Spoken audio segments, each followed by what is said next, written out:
E se eu te dissesse que para os coreanos antigos, a morte não era o fim, mas o início de uma longa jornada por 7 reinos espirituais? Uma travessia cheia de provações, juízes implacáveis e deuses que pesavam o coração humano. Hoje você vai conhecer o julgamento das almas e descobrir o que os coreanos acreditavam que acontecia depois do último suspiro. Na antiga crença coreana, quando alguém morria, a sua alma deixava o corpo e ficava por 3 dias a vaguear pela casa. Durante esse tempo, os familiares mantinham silêncio e acendiam velas para iluminar o caminho do espírito. Acreditava-se que o morto ainda ouvia e via tudo, mas estava perdido entre 2 mundos. No terceiro dia, o espírito era chamado por mensageiros do submundo, os Jeoseung Saja, os anjos da morte coreanos. Vestidos de preto e com chapéus de palha, eles aproximavam-se em silêncio, carregando uma corda dourada para guiar a alma até o além. O som de passos suaves e sinos era o sinal de que o Saja havia chegado. Não eram figuras malignas, mas sim guias solenes, cuja missão era garantir que a alma não se perdesse na transição entre a vida e a morte. Eles eram os primeiros rostos que uma alma via ao iniciar sua jornada póstuma, o elo entre o mundo dos vivos e o complexo sistema judicial do além.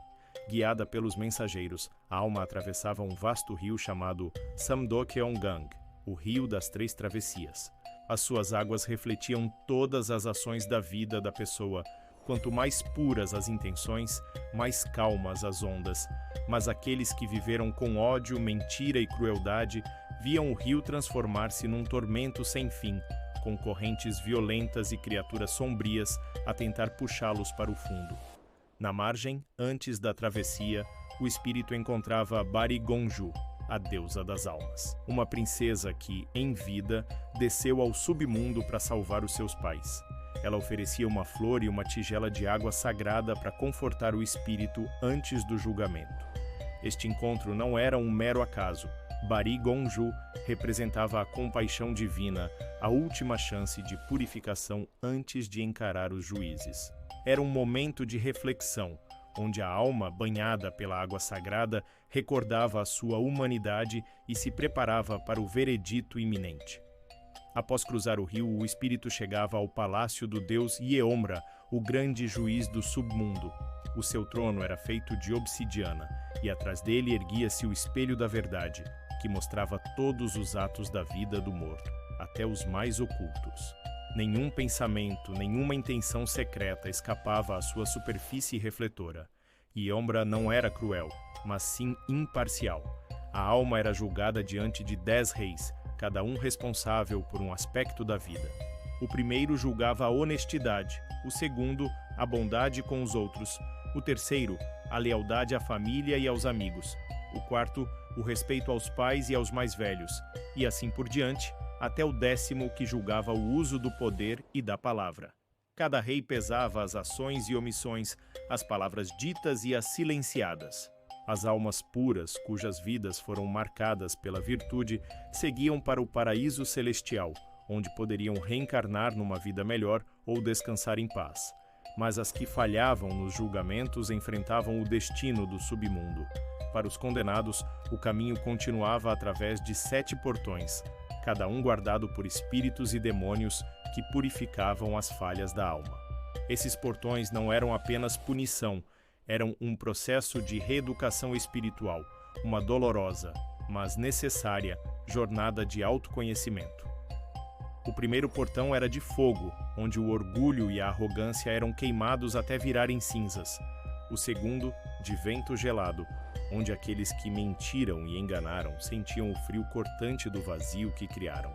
O terceiro era o portão do espelho, onde o espírito era forçado a ver o reflexo da dor em todos os rostos que feriu. A cada portão, uma camada de impureza era removida. No último portão, o da poeira, a alma se desintegrava em partículas, um processo de dissolução completa do ego e das falhas, até que restasse apenas o arrependimento puro. Após passar por tudo isso, o espírito era levado de volta ao rio, não mais como punição, mas como renascimento. Assim, limpo de seus erros, o ciclo da reencarnação podia começar de novo. Enquanto a alma passava por esta odisseia, no mundo dos vivos, a família realizava o ritual dos 49 dias, período em que se acreditava que o julgamento completo acontecia. Durante esse tempo, monges e xamãs eram convidados para realizar cerimônias, fazendo oferendas de arroz, água e incenso. As preces não eram apenas para o conforto da alma, mas também apelos diretos aos deuses e reis do submundo, pedindo que guiassem o espírito com misericórdia e levassem em conta as boas ações do falecido. No 49º dia, o destino da alma era finalmente decidido. A família reunia-se em vigília.